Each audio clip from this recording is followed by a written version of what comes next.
il m'a téléphoné ce matin, il m'a envoyé beaucoup d'éléments il y a pas très longtemps pour que j'en parle. Il est coiffeur de profession. Les messieurs ont demandé le paquet, il leur a donné un plastique de cheveux mais qui n'était pas plein. Et un monsieur a ouvert, la plus petite taille, et lui a dit non, on ne peut pas payer ce montant pour cette quantité. Il demande payer quoi? Il dit non, on doit vous remettre l'argent, mais la quantité si elle est peu. Il dit non, il y a une autre quantité, hein, j'ai juste indé pour que ça ne se verse pas. Il dit ok, apportez. Quand il apporte la seconde quantité, le monsieur dit voilà, ça correspond quand même au prix. À la somme. Là, on lui a remis 3,5 millions. Chers abonnés, l'heure est grave. Dans cette vidéo vous allez découvrir une histoire mystique vraie qui s'est passée au Cameroun. Un coiffeur qui collecte les cheveux des clients pour vendre aux ritualistes à des millions de francs. Après avoir écouté cette histoire, vous serez plus vigilant quand vous vous rendez dans un salon de coiffure. Avant de vous laisser suivre cette histoire qui a choqué le monde, j'aimerais d'abord vous inviter à vous abonner et à cliquer sur la cloche de notification pour ne pas rater mes prochaines vidéos. De ce vendredi.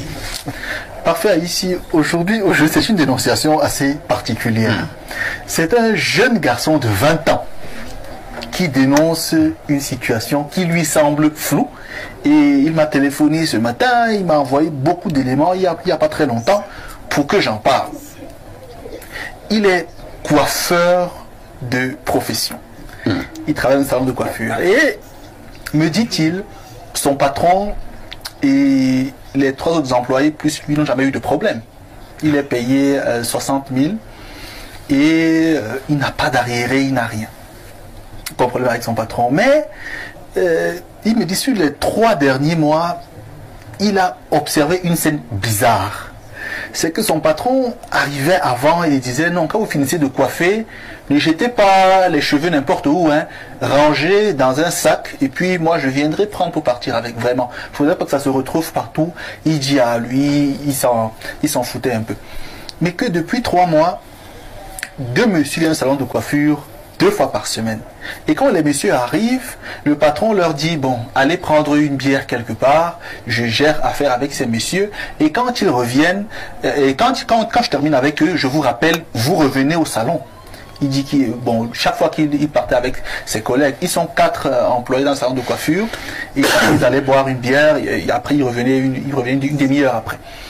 Mais que chaque fois qu'il rentrait au salon, il se surprenait de constater que les cheveux qui étaient emballés n'étaient pas là. Il se disait que bon, le patron a pris, l'a mis dans sa voiture. Et un jour, curieusement, il a dit, il va un peu savoir ce que ces gens se discutent souvent. Et là, il s'est mis non loin du salon dans un bosquet. Parce que la route était obscure. Elle est jusqu'à présent d'ailleurs. Et là, les messieurs sont arrivés, ils sont entrés et ils ont échangé avec le patron. De l'extérieur, on pouvait les voir discuter. Et là, il a vu comment le patron leur donnait 2 sacs de cheveux et il remettait au patron beaucoup d'argent. Ça l'a choqué. Il s'est demandé si le patron vend les cheveux ou pas. Il a été vraiment perturbé. Et puis, il m'a dit que dans le salon, ils sont 4. Il y a deux de ses amis de l'Ouest et un autre qui est son frère Eton.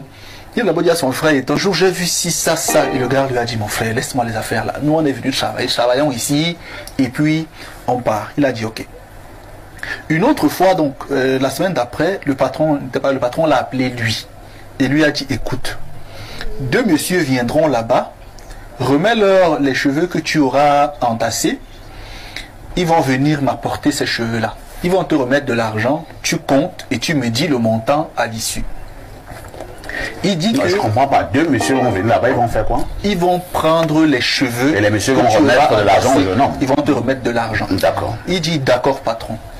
Il dit, il ne sait pas pourquoi, mais il a scindé la quantité de cheveux. Il a divisé la quantité qu'ils avaient récoltée de toute la journée.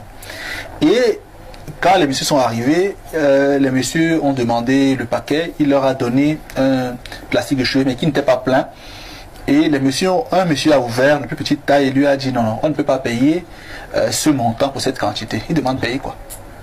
Il dit non, on doit vous remettre l'argent, mais la quantité si elle est peu. Il dit non, il y a une autre quantité, hein, j'ai juste indé pour que ça ne se verse pas. Il dit ok, apportez. Quand il apporte la seconde quantité, le monsieur dit voilà, ça correspond quand même au prix. À la somme. Et là, on lui a remis 3,5 millions. 3 millions et demi. Oui, il a appelé le patron.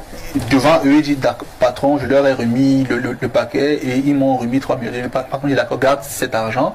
Je ne serai pas là aujourd'hui, mais je viens demain, dors au salon avec l'argent. Je viens demain, je récupère.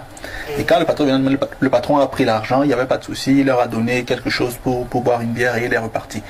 Il dit que lui, il est jeune. Et il a peur, parce qu'il a environ 20-21 ans. À l'écoute de cette histoire, on comprend bel et bien qu'on doit être vigilant quand on se rend dans un salon de coiffure. C'est-à-dire on doit se rassurer au moins du niveau de crédibilité d'un salon de coiffure avant de s'y rendre. Qu'est-ce que vous en pensez par rapport à cette histoire tragique? Laissez votre avis en commentaire.